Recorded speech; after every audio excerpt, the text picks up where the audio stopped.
Halo kawan, Assalamualaikum. Selamat datang kembali di channel kesayangan kalian, Film Adrenalin. Tempatnya film yang mendebarkan. Gimana kabar ente Wan? Pada waras kan? Oke, buat kalian yang memang lagi kurang waras, semoga Allah kasih beri kewarasan ya Wan. Amin. Oke, kali ini kita akan mengisahkan sebuah film yang berjudul God of War Zhao Zilong di tahun 2020-an. Film ini bercerita tentang seorang pahlawan perang dengan kemampuan jurus tombak yang luar biasa. Penasaran dengan keseruannya? Langsung saja, miringkan HP kamu, lemparkan kenangan bersama mantan karena film adrenalin dimulai.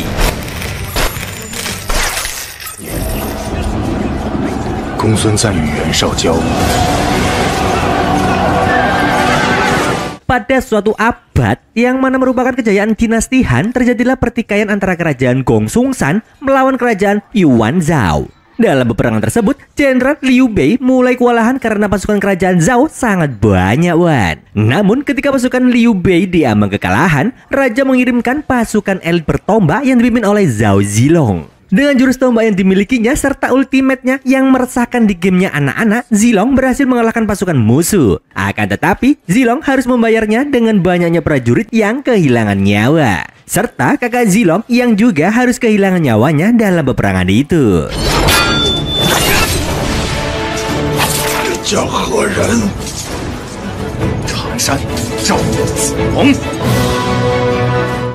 Sepeninggal kakaknya, Zilong memutuskan untuk pensiun dari dunia militer. Dia memilih hidup sebagai warga biasa yang hidup di sebuah desa bernama Chengsen.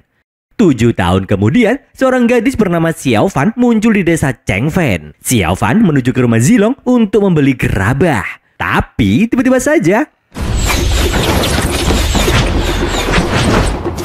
beruntungnya Xiao Fan punya kungfu yang lumayan tinggi, sehingga dia bisa menghindari jebakan itu. Tapi apesnya, jebakan terakhir membuat Xiao Fan harus terjerat dan terangkat ke atas. Zilong lalu muncul untuk menemui Xiao Fan, yang mana Xiao Fan ini ternyata mantan anggota pasukan elit bertombak yang dahulu dipimpin oleh Zilong. Mendengar ajakan Xiao Fan, Zilong lalu tanya kabar anggota pasukan elit tersebut, yang ternyata hanya tersisa 6 orang saja. Mendengar itu, Zilong langsung menolak ajakan Xiao Fan, karena Zilong masih merasa bersalah telah membuat banyak anak buahnya kehilangan nyawa. Dan juga sebelum meninggal, kakak Zilong menitipkan anaknya yang bernama Liang Er agar Zilong jaga. Tanpa diduga, Liang Er keponakan Zilong ini masuk dan bilang jika ada pasukan bersenjata yang tengah menuju ke desa. Ternyata itu adalah Letnan Zeng dari kerajaan Cao. Dengan pura-pura blow on, Zilong lalu menemui Letnan Zeng untuk menanyakan maksud kedatangannya. Letnan Zeng kemudian menunjukkan gambar wanita yang tengah dicari, yang mana gambar tersebut merupakan lukisan wajah Xiao Fan. Letnan Zeng bilang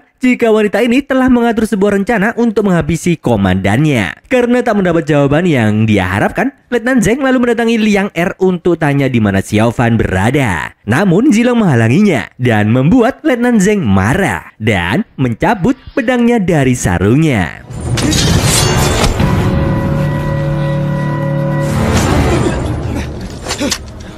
Tapi tiba-tiba seorang kakek-kakek pedagang nyelonong bilang jika Zilong harus menyerahkan wanita yang ada di rumahnya, yang mana gambarnya ada di poster buronan tadi. Tapi mendengar nama Zilong, Letnan Zeng jadi gemetaran dan gak jadi nangkap Xiao Fan. Letnan Zeng lalu menemui komandannya bernama Xiao Haoen di sebuah kuil. Dia melaporkan bahwa wanita buruannya dilindungi pemimpin pasukan kuda putih yaitu Zilong. Oleh karena itu, Haoen lalu menyuruh Zeng menyiapkan pasukannya untuk memburu Zilong. Sementara itu, karena menyadari bahwa desa Chengsen sudah tidak aman lagi, Zilong dan Xiao Fan membawa Liang Er pergi melewati sebuah hutan bambu. Namun, tiba-tiba di tengah jalan,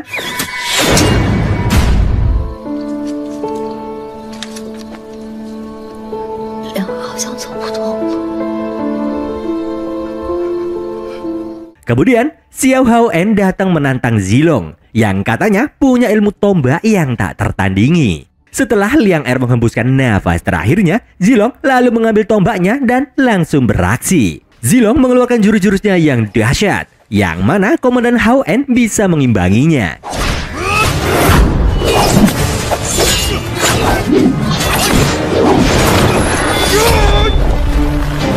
Namun sayangnya tombak Zilong harus patah karena Hao En ternyata bisa mengunggulinya. Tapi Komandan Hao En malah meremehkan Zilong yang telah kalah. Dia tak langsung menghabisi Zilong, namun malah melemparkannya ke dalam jurang.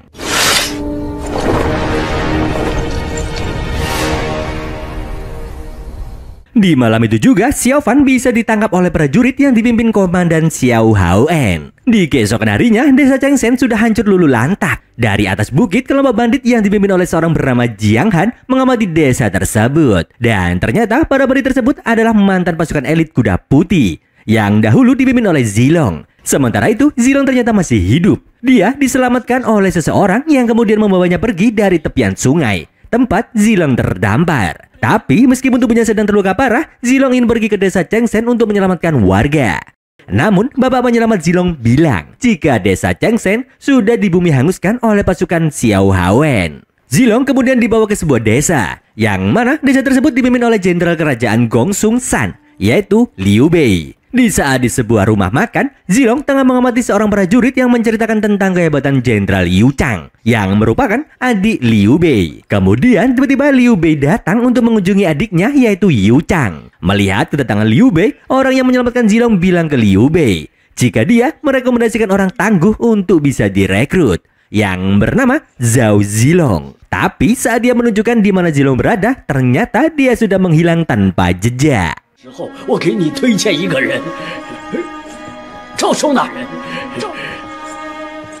Liu Bei akhirnya mengejar Zilong yang kemudian bertemu dengannya di sebuah gang sempit. Oke, kita flashback dulu ke 7 tahun silam Wan, di mana Liu Bei dan Zilong memendangi prajurit mereka yang telah berguguran. Di saat itu, Zilong bilang ke Liu Bei jika peperangan ini tak ada artinya. Kerajaan Gongsung San malah mengirim prajurit ke tempat lain untuk merampas bahan pangan dari pihak musuh. Padahal di saat itu Liu Bei dan Zilong membutuhkan tambahan prajurit yang lebih banyak lagi. Setelah mengingat-ingat peristiwa itu, Liu Bei meminta Zilong untuk tinggal di desa bersamanya. Liu Bei sangat senang jika Zilong berjuang di sampingnya. Zilong yang tengah kelaparan dan tak punya tempat tinggal akhirnya menerima tawaran dari Liu Bei. Setelah makan sore, Liu Bei mengajak Zilong ke tempat kerjanya sebagai pengrajin jerami. Liu Bei juga memberi hadiah Zilong berupa mata tombak perak. Dia ingin Zilong berjuang bersamanya jika sewaktu-waktu pasukan musuh menyerang desanya. Zilong, 且看，在疆场迷失之道，清君侧匡汉统之时，你既以之为仇仇，我便相随。 Tak selang berapa lama, Jenderal Liu Chang, adik Liu Bei dan salah seorang temannya yang berewok datang menantang Zilong. Mereka ingin merasakan nikmatnya jurus tombak Zilong yang sangat legendaris. Zilong pun akhirnya setuju dan mulai bertarung dengan Liu Chang.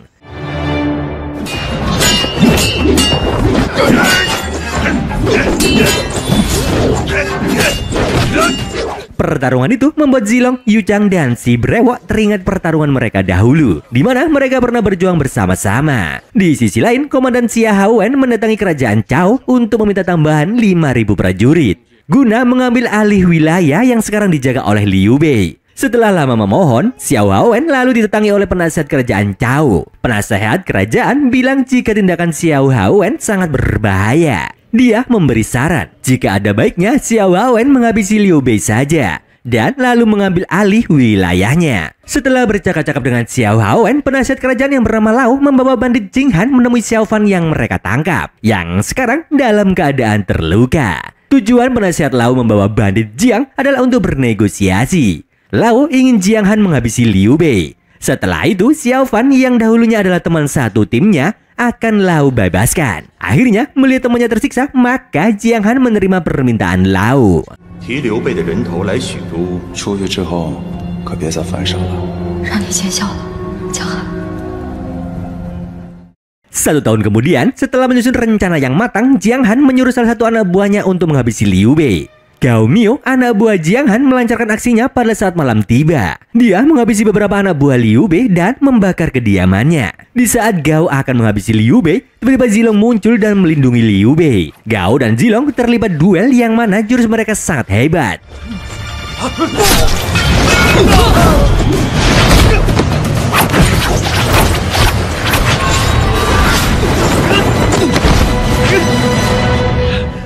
Setelah berhasil dilumpuhkan, Zilong meminta pengampunan untuk Gao yang merupakan anak buahnya dahulu, di mana mereka pernah berjuang bersama di sisi Liu Bei. Setelah Liu Bei mengampuni Gao, Gao membawa Zilong ke hutan untuk bertemu Jiang Han dan mantan anggota kuda putih lainnya. Jiang Han lalu menunjukkan sebuah kota, yang mana di dalamnya berisi kepala Xiao Fan. Karena Jiang Han gagal menghabisi Liu Bei, maka penasihat Lao menunjukkan janjinya menghabisi Xiao Fan. Hal tersebut tentu saja membuat Zilong sedih karena harus kehilangan salah satu rekannya.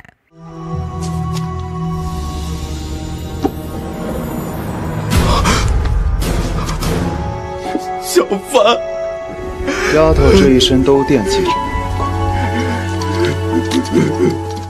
4 tahun kemudian, Jenderal Xiao Haowen menjadi orang yang sakit-sakitan. Penasihat Lao kemudian memberikan dia kontribusi berupa 5.000 prajurit yang dahulu dia minta. Dan pasukan tersebut dahulu rencananya akan Haowen bawa untuk menghancurkan desanya Liu Bei. Sementara itu, sepasca perebutan wilayah itu, Liu Bei dan Zilong mengajak warga desa mengungsi di sebuah hutan untuk sementara waktu. Di saat sedang enak-enaknya ngobrol, tiba-tiba mereka dikejutkan dengan segerombolan pasukan Cao. Namun sebenarnya itu adalah warga desa lain yang ingin mengungsi di bawah perlindungan Liu Bei.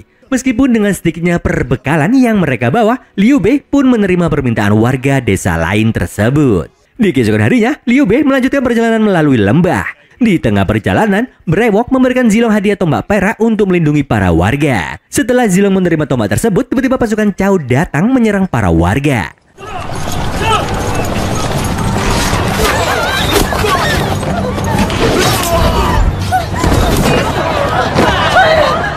Di dalam serangan tersebut, banyak warga yang terkena anak panah dari prajurit Cao. Sementara itu, Zilong dan Brewok serta Yu Chang sedang bertarung melawan prajurit Cao yang datang. Brewok dan Yu Chang lalu menyuruh Zilong untuk melindungi Liu Bei. Sialnya, di saat Liu Bei ingin menyelamatkan istri dan anaknya, ternyata mereka telah diculik prajurit Cao. Setelah peperangan mereda, Liu Bei masih mencari istri dan anaknya. Namun hasilnya nihil. Zilong lalu memberanikan diri untuk menyusul prajurit Cao yang telah menculik anak dan istri Liu Bei.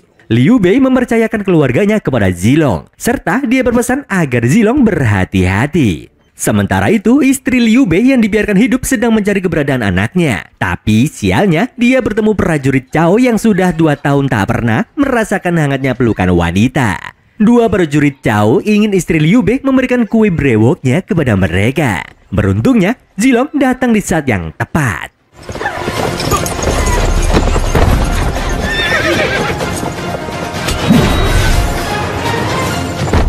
Zilong lalu menyuruh istri Liu Bei untuk pergi menyusul suaminya. Sedangkan Zilong akan melawan para prajurit Cao guna menemukan anak Liu Bei. Zilong lalu bertarung dengan para prajurit Cao, yang dimana di waktu yang sama Zilong juga sedang diperhatikan oleh penasihat Lao. Kemudian Jiang Han tiba-tiba datang kepada penasihat Lao. Dia menawarkan diri untuk menghabisi Zilong, karena menurutnya Zilong bisa menghalangi dalam merebut wilayah Jingzhou milik Liu Bei. Setelah Zilong mengalahkan para musuhnya, dia mendatangi kamp musuh dan berhasil menemukan anak Liu Bei. Akan tetapi di sana sudah ada Jiang Han dan anak buahnya. Mereka berani melawan mantan pemimpinnya karena penasihat Lao menjanjikan harta yang melimpah jika bisa menghabisi Zilong. Zilong menerima tantangan Jiang Han sambil menggendong anak Liu Bei. Sungguh naas nasib Zilong. Karena kecapean, dia bisa tersudutkan dan terluka.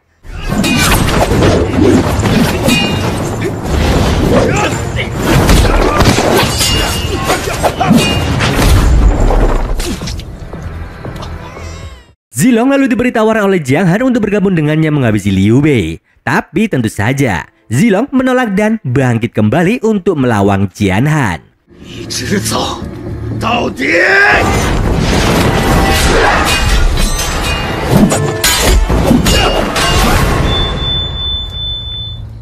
Alhamdulillah, dengan sedikit keberuntungan, Zilong berhasil mengalahkan Jiang Han. Jiang Han sadar jika Zilong masih memiliki jiwa kepemimpinannya. Jiang Han dan kelompoknya akhirnya bergabung kembali dengan Zilong mantan pemimpinnya. Di keesokan harinya, Zilong, Jiang Han, dan teman-temannya OTW untuk bertemu Gao Miao karena akan bergabung kembali dengan mereka. Tanpa disengaja, mereka menemukan Gao Miao yang tengah disandra. Mereka lalu mendekati tubuh Gao Miao untuk menyelamatkannya. Tapi tiba-tiba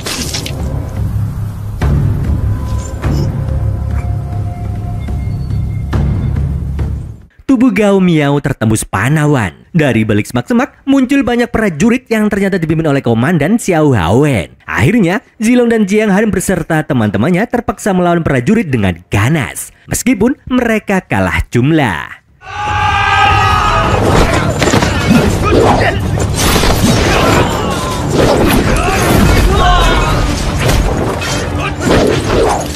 Zilong lalu menemui komandan Xiao Haowen untuk melakukan duel kembali dengannya. Dalam awal duel kali ini, Zilong berhasil menekan Xiao Haowen. Namun ternyata Xiao Haowen menyimpan jurus rahasia miliknya. Dia melepas baju zirahnya dan tampaklah perentul-perentul hitam di tubuhnya.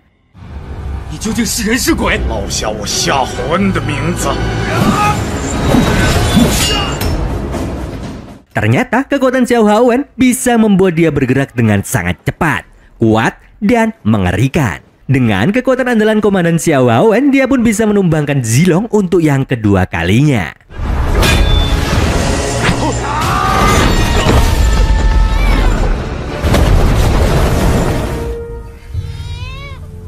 Di sisi lain, Jiang Han dan teman-temannya juga sudah kewalahan dengan pasukan Xiao Haowen. Di saat itulah, Zilong kembali teringat perkataan Liang Er yang ingin pergi ke tempat yang damai tanpa peperangan. Akhirnya, Zilong pun bangkit dengan diiringi roh para pasukan elit kuda putih yang telah gugur. Zilong akhirnya maju kembali dan bisa mengalahkan Xiao Haowen dengan satu tebasan.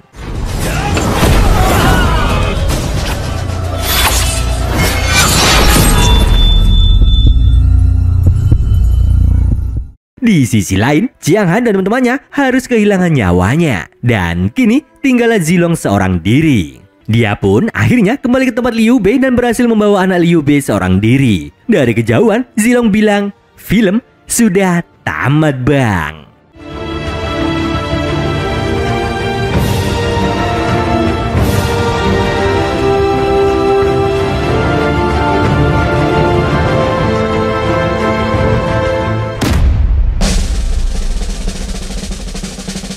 Alhamdulillah Wan, selesai Mama nyeritain cerita potongan dari Three Kingdom atau Dinasti Warrior. Nah, seperti biasa, kalau kalian pengen rekomendasiin Maman film untuk diulas, langsung coret-coret di bawah ya Wan.